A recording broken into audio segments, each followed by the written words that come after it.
All right. Good morning.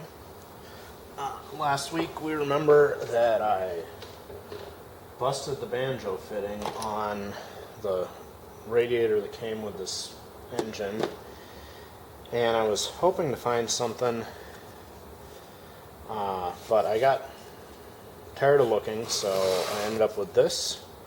It's an 80 millimeter water cooling radiator from a computer setup. And it had, you can see these very big fittings on it for a high flow cooling system. So there's a piece of the brass tubing that I scavenged when I cut the rest of the system up to move the radiator the first time. And then I put a piece of this, this is silicone RC fuel line. I carefully put that on and wedged it in here, so this is really tight, fit in there, and I think it's going to be waterproof, but we'll find out tomorrow. This morning, I'm going to do a couple adjustments again. This intake valve on this vertical engine seems to stick a lot, and I've noticed when I'm spinning it sometimes that because it's stuck or it's got a strong spring, it's not always the intake valve that opens on an intake stroke. Sometimes it's enough to open the exhaust valve. So I'm just going to pop the head off here, get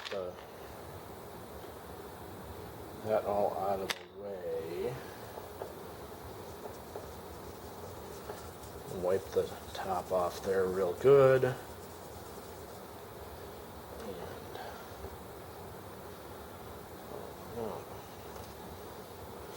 pop these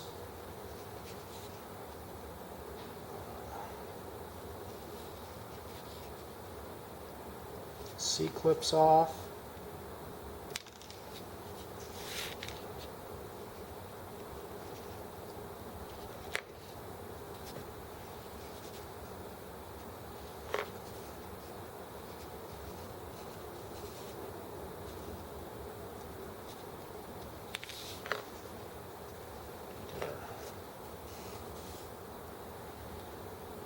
Valves and springs out. Check this again.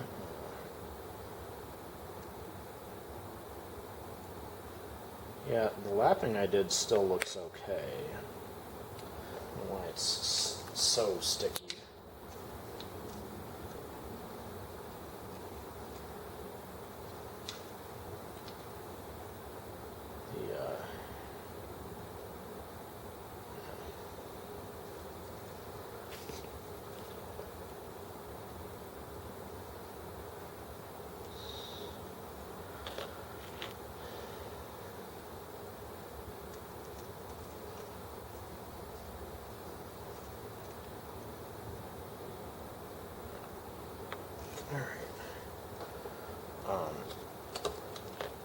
I am a little bit worried that maybe some of my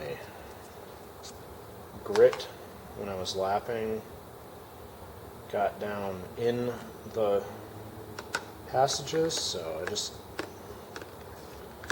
have a little bit of white vinegar here because that's going to react with I used baking soda to do the lapping,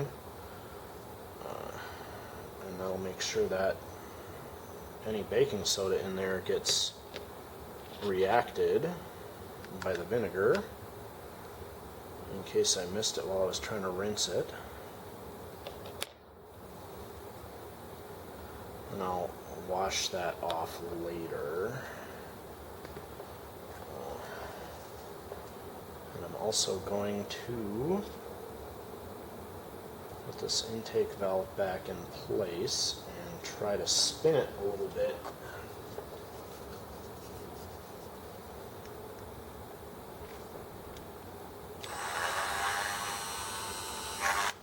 Okay, that's not going to do the trick. So instead, I'll bit of the silicone tubing, push that on the Dremel bit, and on the valve stem here.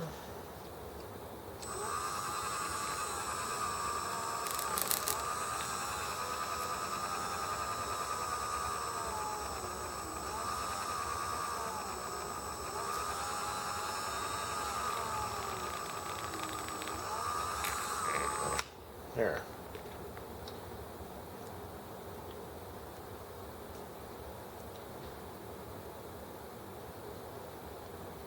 Basically just use the vinegar as a lubricant and do a quick dry lap on there, which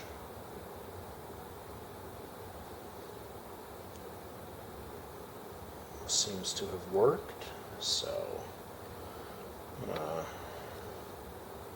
set all those aside to wash with regular water to get the vinegar off of there. And then the other thing, I need to cover my dish of vinegar so I don't have to smell that the whole time here.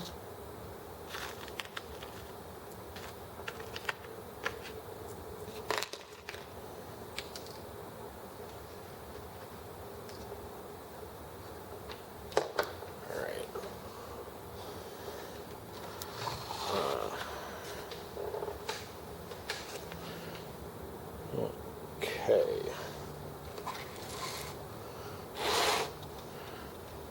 Alright. Remember that this engine was running a bit quick, and when I had originally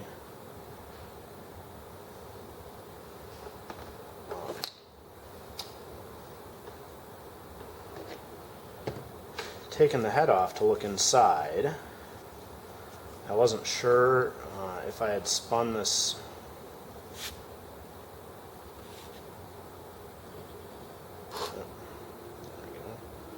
Alright, so I have the lobe high, and now make sure that the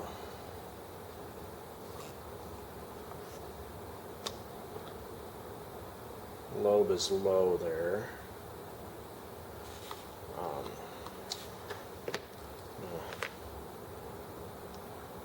Extend this out one turn, because like I said, I pulled that apart and couldn't remember if I'd accidentally spun it, so I spun it in a little bit. So, or I spun it in one turn. So,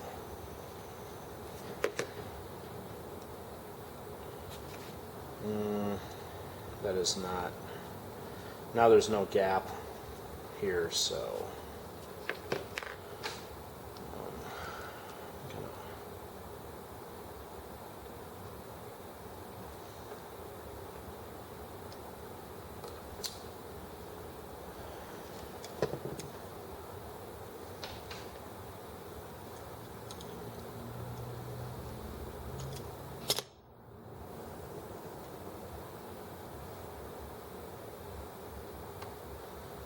Take the bolt out of here so I can do a half turn.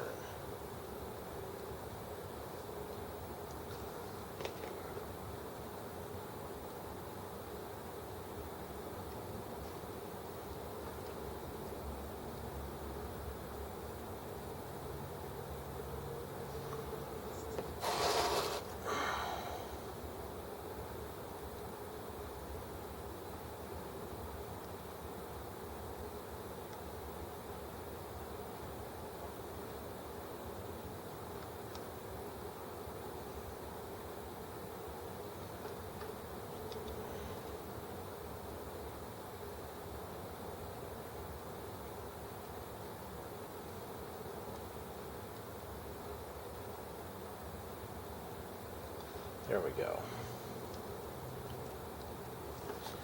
So I pulled this bolt out, put a half turn on this clevis, and stuck the bolt back in from the other side.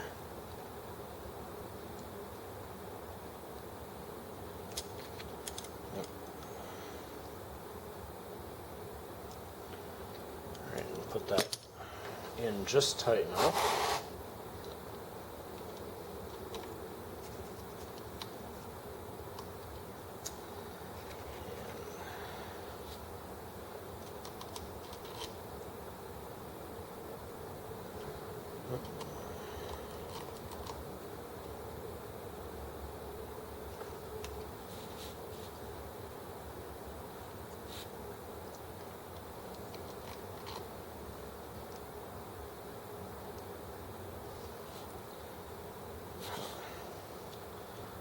So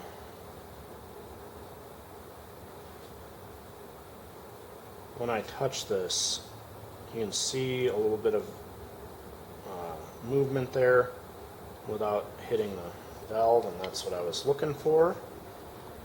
And now set that in and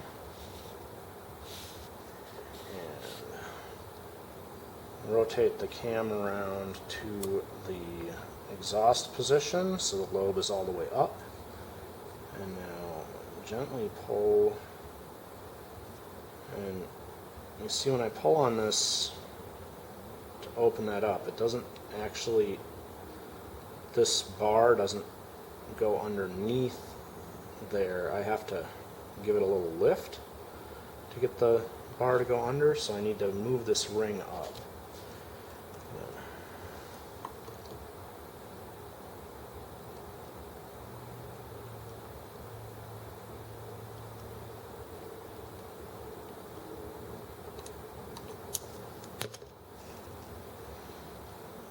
Right.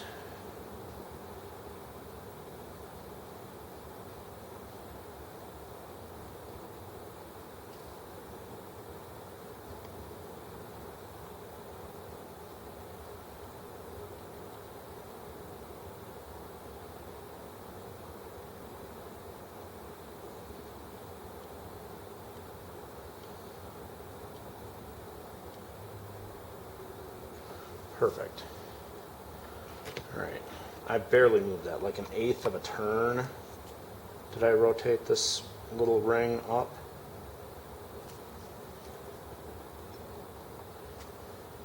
And remember this, this stud here doesn't get tightened all the way down because it's got a pivot, so I'm just putting that on finger tight, although I'm going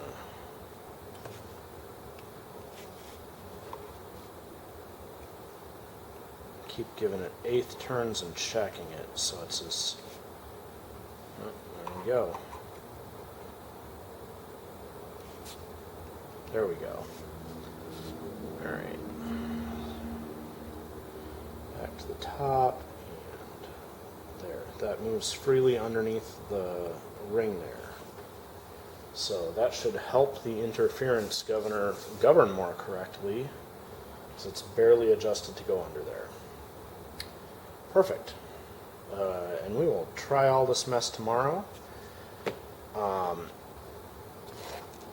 I forgot when I mentioned that I put this back together. You'll notice I don't actually have a filler vent on this new system, so I'm just going to pull this off and use the basting syringe that I got at the grocery store to fill the system with water until it's as full as I can get it, and then pop that back on. The pump has been working pretty good, we learned last week, so if there's a gap in the system or a bit of air in the system, I'm hoping that if I fill it as high as I can get it, then that air is going to work into the radiator, and it'll have a lot more volume than it had before because this radiator is so much bigger than the old one. So hopefully that'll all work. Otherwise I'll figure out a way to vent it properly, but for now we'll see if this will work out. So I'm going to go wash that head and put it back together, and then tomorrow morning we'll find out whether this works or not. where's the button?